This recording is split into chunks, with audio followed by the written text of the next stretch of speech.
Hello Guardians, it is Voltali, or Tal if you prefer, and in today's video I would like to talk to you about the brand new reprised rocket launcher from the Last Wish raid, the Apex Predator. Now as you can see here, I have the rocket launcher already at level 17 and fully crafted, which means I can show you guys all of the possible roles that you can get on this thing and all the best ways to craft it. So without further ado, let's get into the video. Now, as previously mentioned, this is the reprised version of the Apex Predator from the Last Wish raid, and the easiest way to get the patterns for this rocket launcher is through the first encounter of the Last Wish raid, which is Cali. I will link below a video on how to do Cali, which realistically, it's a pretty old raid at this point. If you don't know how to do it, then there's ample guides out there. But if you want me to make a guide for you guys, I'm more than happy to do that. Just let me know in the comment section down below. Now, let's say you've done the farm, you've got exactly what you needed, you've grinded out all those red borders, you've got the pattern. What now? Well, what you're going to want to do is head over to the Enclave. Now, I do need to say that there are a couple good roles in this rocket launcher. I wouldn't necessarily say it's worth crafting multiple copies of the rocket. I know some weapons it's worth doing multiple crafts. With the Apex Predator, I don't think there is, because personally, I do believe there is one end-all be-all build. Okay, so now we're on this screen. As you can see, I've got mine fully crafted. But, like I said, there are a few really strong options that you can get on this rocket launcher. Now, as you first get it, you're going to start out with the options of Confined Launch, Countermass, Black Powder and Implosion Rounds, the Detector and Tracking Module, and then Frenzy and Collective Action. When you do the initial craft, realistically, it doesn't particularly matter what you go for. I would just say in this last column, just go with Frenzy, because it just makes leveling it a lot easier, because it's just a bit extra damage. Yes, I know it's a rocket launcher and it already has very high burst damage. You can never say no to extra damage, you know? It's always nice to have. But once you get it to level 17, you're then going to want to reshape it, as you can see here. And I've got mine reshaped with a handling masterwork, but reload is also a brilliant option there, should you want to go for it. Quick launch or hard launch is really the best in slot here. Hard launch does give you a bit more velocity, but at the reduced blast radius, stability and handling, which means hot swapping will be a bit slower. Impact casing is a no-brainer. It's just extra damage. You always want impact casing. And then we have column 3 and 4.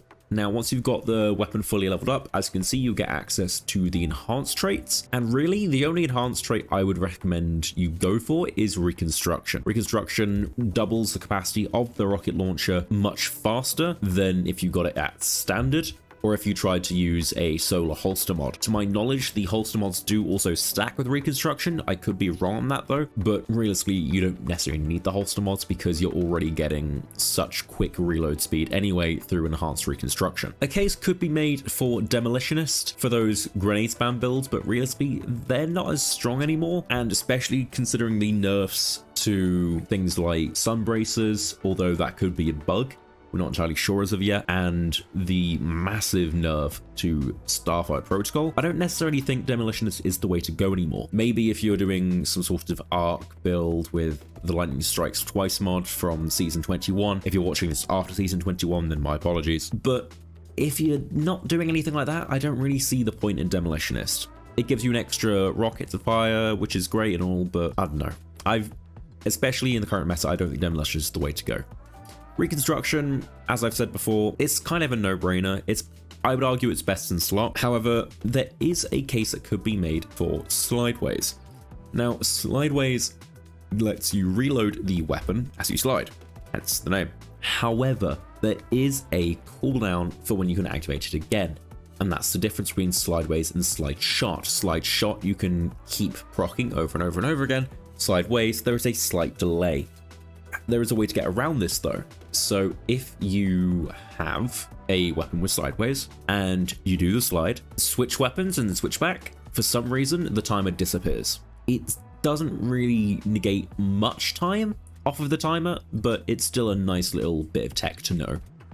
So depending on the build, I definitely think there could be a case for Slideways, but in a team situation, I would argue it's too risky, because if you're sliding around all over the place, you could block teammates, cause deaths, wipes, etc. And I don't want to be the reason you get yelled at, so I'm not going to recommend Slideways. So I would argue Reconstruction is the best in slot for slot number 3. We then move into slot number 4 with Bait and Switch is what I've gone for.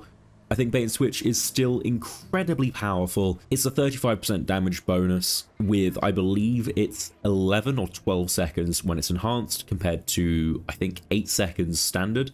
I could be wrong on that. I'll have the D2 Gunsmith information on the screen now for you. If you don't want to go for Bait and Switch, there are some other options. We've got Explosive Light, which is a classic. You've got Vorpal Weapon, which is a free 10% damage just for firing the rocket at bosses, champions, vehicles, and guardians in their super. You have Frenzy, which I've mentioned before. It's a free 15% damage increase. However, you do need to be in combat for it to activate first. Collective Action is a new perk this season, to my knowledge, and I've not seen much use out of it.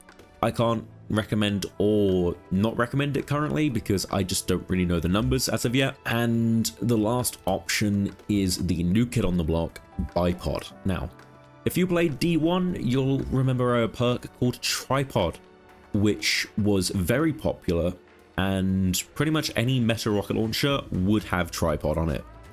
Unfortunately, Bipod is the heavily nerfed brother of Tripod. It does increase your ammo reserves and lets you fire a total of 4 shots before having to reload through things like Reconstruction, which would up your DPS. However, the issue being behind Bipod is that it reduces your damage by 40%. I've heard some people trying to explain to me that the 40% damage debuff isn't really that bad and, oh, you can get around it, but realistically, you're shooting yourself in the foot so heavily that it's just not worth it in the long run. Another thing worth mentioning with Explosive Light and Bait and Switch, because realistically you're going to be choosing between one of these 2 perks, Bait and Switch does stack with Wolfpack rounds. So what I mean by that is the 35% damage buff you get from Bait and Switch applies to the standard rocket from Apex Predator and the Wolfpack rounds that you get from using a Gallahorn in the fire team. Conversely, Explosive Light does not do this. You get the damage applied to the Apex Predator rocket, you do not get it to the Wolfpack. So as far as total damage output goes, you really want to go with Bait and Switch. I'd argue it is a no-brainer. Like I said before, you can maybe give reason behind Slideways, but honestly, I don't think it's worth it. So I would argue the current guard roll for the Apex Predator is a handling, velocity, or reload speed will last work. I really don't think velocity is necessary, but if you want to go for it, it's not a bad pick. But I would say either handling or reload speed, quick launch, impact casing, reconstruction, bait and switch. This, I would argue, is the god roll for the Apex Predator. And if you're looking to get the most out of your Apex Predator, then let me know in the comment section down below, because I do have some builds in mind. If there's enough interest, I'll be more than happy to post them for you. So yeah, I do believe that is everything I've wanted to share today. So I want to thank you guys all so much for watching. Make sure to like, comment, and subscribe. And of course, I'll see you all Starside.